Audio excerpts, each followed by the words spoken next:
This video today is talking about the requirements within Canada for obtaining a Watchkeeping Mate Certificate of Competency through Transport Canada. So the main overarching requirements for this are outlined in the law called the Marine Personnel Regulations of Canada. Readily available on Google. Inside here it's broken down through the whole process for certification based on what qualification you're seeking. So in the case of myself, I'm working towards my Watchkeeping Mate Certificate of Competency, Section 134. You can see here, Section 134 breaks down the requirements for this certificate in various forms. So first one, experience. Second one, certificates. Third one is examinations. Talking about experience requirements, so subsection 2 breaks that down. If you're applying for your Watchkeeping Mate certificate, you're required to perform the deck duties on board vessels of at least 25 gross tonnage while engaged on voyages other than sheltered waters.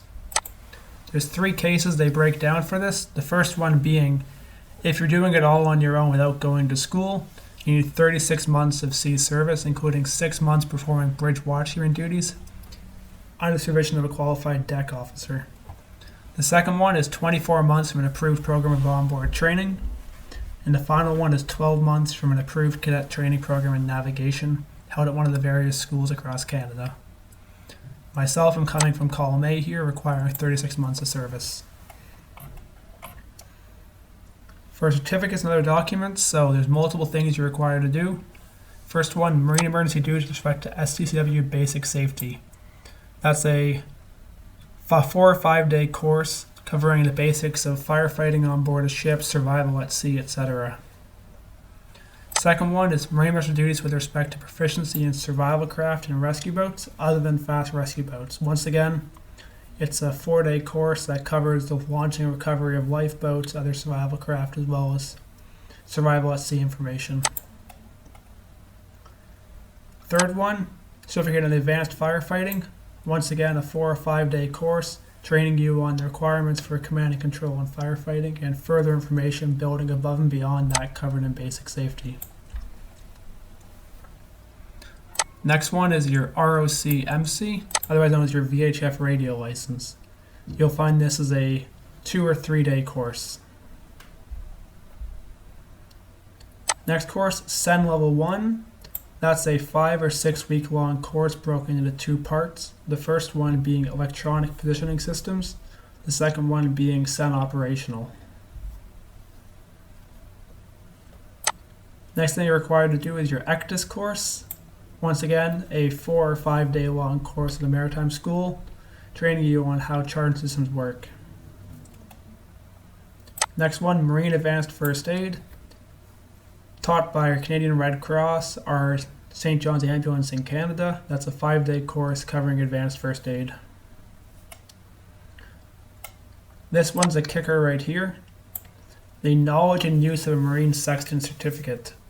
So, simply knowing how to use one is not sufficient. You're required to pay money to an instructor at a school. In my case, I went to Holland College for it, to get a short lesson on the use of a sextant, just to get the piece of paper to satisfy Transport Canada requirements. Next one's a steering testimonial, testing your ability to steer your ship. Examinations wise, Communications 1 is required. A minor change in my case I found out. Communications 2 is no longer a required examination. The material from that's now covered inside the oral examination. Next one is chart work and pilotage level 2, navigation safety level 1 on collision regulations, meteorology 1 on the principles of meteorology, SCS 4 talking about construction and stability, cargo level 2 talking about cargo operations, general ship knowledge level 3 is a requirement for knowing various rules and regulations within Canada and international context. Down here is Sim 1. So upon completing your SEN 1, the very last day of it's going to be a Sim 1 examination with a Transport Canada examiner. Next one down here, Celestial Navigation Level 2. We call it Astro 2 for short form. That's if you're applying for your unlimited. If you want to remain near coastal, it's not required. Final one is an oral examination with Transport Canada. Now that I've covered the requirements under the Marine Personnel Regulations, one thing that surprises quite a few people, including myself, there's an additional requirement on top of those listed in the Marine Personnel Regulations. This is contained inside Transport Canada's Ship Safety Bulletin number 09 of year 2017. That's an update on the requirements to meet the STCW 2010 Manila Convention requirements. This is yet to be incorporated inside Marine Personnel Regulations, or TP 2293. This bulletin breaks down the changes to requirements. The major one affecting anyone going for their Watchkeeping Mate Certificate of Competency says in here, since January 1st, 2017, an applicant from the Deck Department who wishes to obtain a new certificate of competency compliant with Manila Accord must meet the required training in leadership and teamwork skills at the operational level. What this means is, it's a course you have to do. I'm still looking for one myself on leadership and teamwork skills in order to meet the requirements for obtaining your certificate of competency. Back to the topic of sea time. The way it's calculated is somewhat complicated at times depending on your case. So it's covered in paragraph 115 of the Marine Personnel Regulations, entitled Computation of Qualifying Service. So it states inside here, for the purpose of calculating sea service, 8 hours of service equals 1 day of sea service. On top of that, service in excess of 8 hours shall be prorated to a maximum of 12 hours for that day, based on 12 hours equaling 1.5 days of sea service.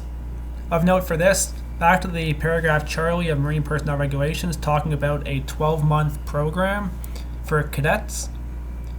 The computation for a cadet training program will not be prorated, so any amount of time in 1 day counts as 1 day of sea service. When it comes to the requirements they're talking about for 12 months, 24 months, or 36 months, they treat all months as having 30 days. So in the case, 12 months of sea service corresponds to 360 days of sea service.